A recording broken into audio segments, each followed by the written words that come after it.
Insomnia are sleeplessness. Present ఇండియాలో 30-50% of పీపుల్లో ఈ insomnia అనేది చూస్తున్నామండి, ఎస్పెషల్లీ ఇన్ అర్బన్ ఏరియాస్.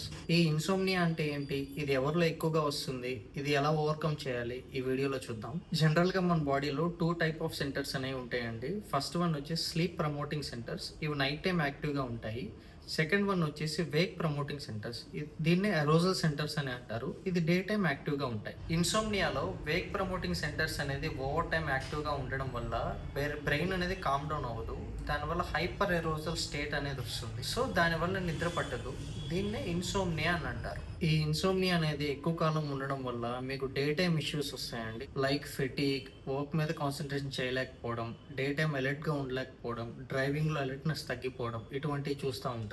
ఇది ఎవరిలో ఎక్కువగా చూస్తాం, దీని మేజర్ రిస్క్ ఫ్యాక్టర్స్ చూసుకున్నట్లయితే stress, anxiety, depression, post traumatic stress disorder and కొన్ని యాంటీ డిప్రెషన్ డ్రగ్స్ వాడే వాళ్ళలో అండ్ మోరోవర్ ఫీమేల్స్ లో ఎక్కువగా అనేది చూస్తాం. ఈ ఇన్సోమ్నియా అనేది ప్రధానంగా 3 రకాలుగా ఉంటుందండి. ఫస్ట్ వన్ వచ్చేసి ఆన్సెట్ ఇన్సోమ్నియా, వీళ్ళకి అసలు నిద్రే పట్టదు.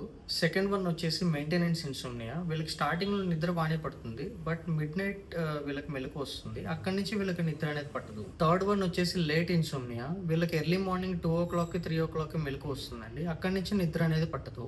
ఈ ప్రాబ్లమ్ని ఎలా ఓవర్కమ్ చేయాలి సార్ అంటే, కాఫీ, ఆల్కహాల్, స్మోకింగ్ ఇవి నైట్ టైం అనేది అవాయిడ్ చేయాలి. Night time large meal skip చేయాలి, ఏదైనా సింపుల్ లైట్ ఫుడ్ అనేది తీసుకోవాలి. Avoid TV and phone before the bed time. మీకు ఈ ప్రాబ్లం అనేది ఎక్కువగా ఉన్నట్లయితే మీ దగ్గరలో ఉన్న డాక్టర్ని కన్సల్ట్ అవ్వండి. Thank you.